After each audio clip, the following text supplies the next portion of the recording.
Ich mag Regensburg total. Ich bin ein richtig überzeugter Regensburg-Fan. Und wenn ich dann zur Strudelei laufe, ich habe den schönsten Arbeitsweg auf der ganzen Welt. Der führt nämlich über die Steinerne Brücke. Und dann kommt man hier in die Brückstraße, ich schließe meinen Laden auf und ich bin glücklich. Bei Damaris Stiefel dreht sich alles um Strudel. Was ist denn ein Strudel? Ja, so Kreisel im Wasser. Ein Strudel, ein Sog, ein Wirbel im Wasser. Ein Strudel ist was zum Essen in Bayern. Nicht nur in Bayern. Strudel gibt's überall auf der Welt und auch der Begriff ist international. Dass Damaris Stiefel aber mal irgendwas mit Strudeln am Hut haben könnte, das wusste sie lange selbst nicht.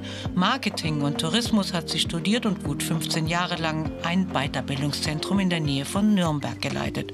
Und dann ergriff sie eine Chance. Die Reaktion meiner Mutter, als ich ihr erzählt habe, du, ich würde gerne die Strudelei übernehmen, die war legendär. Backstube, was willst du in einer Backstube? Ich glaube, das würde mich glücklich machen. Und ja, es gab dann zwar noch einige Hürden zu nehmen. Denn bis dahin hatte sie nur bei der Oma das Strudelziehen gesehen und auch sonst keine Ahnung vom Backen. Von der Vorbesitzerin lernt sie, wie es geht. Das Erste ist, der Teig ist eine Diva. Das muss man immer berücksichtigen. Du musst ganz vorsichtig sein. Ist es zu kalt, sperrt er sich. Ist es zu warm, klebt er. Deswegen muss man immer im Hinterkopf behalten, der Teig ist eine Diva. Wasser, Mehl, bisschen Salz und Öl. Mehr nicht. Viele sind dann erstaunt, was, tut hier keine Eier rein? Nee, da kommt kein Ei rein. Das ist quasi der klassische Strudelteig. So würde man auch Nudelteig machen. Und dann geben wir dem immer ein bisschen Ruhezeit im Kühlschrank. Und dann lässt er sich auch gut ziehen. Wir haben oft die Frage nach glutenfreiem Strudel. Das haben wir aber noch nicht geschafft, weil der sich so ziehen lässt. Dafür braucht man das Gluten. Und das ist halt nun mal im Mehl. Kurz nach der Pandemie hat sie das Geschäft übernommen und es bis heute nicht bereut, auch wenn es schon mal 12 Stunden im Laden oder der Backstube werden können. 150 Rezepte hat sie parat, süße und deftige. Aber Apfelstrudel gibt's jeden Tag.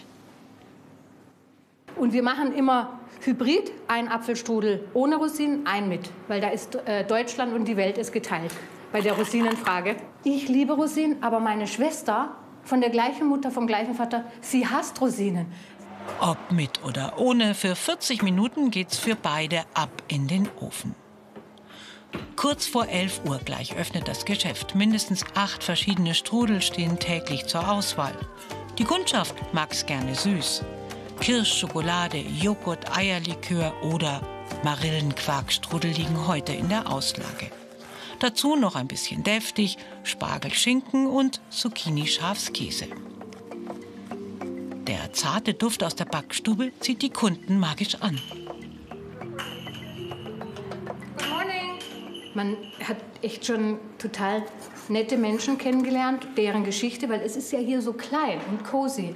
Und wenn dann nicht viel los ist im Laden, dann kommt man unheimlich schnell ins Gespräch, aber auch tief.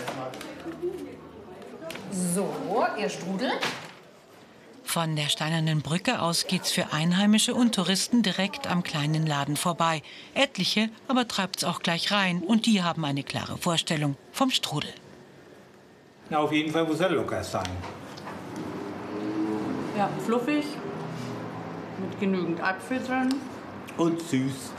Ich finde es schön, wenn man einen Strudel hat, wo keine Rosinen drin sind, weil sonst muss ich die Rosinen immer aus dem Strudel popeln und das mag ich gar nicht. Butterbrösel, Aprikosen, passt.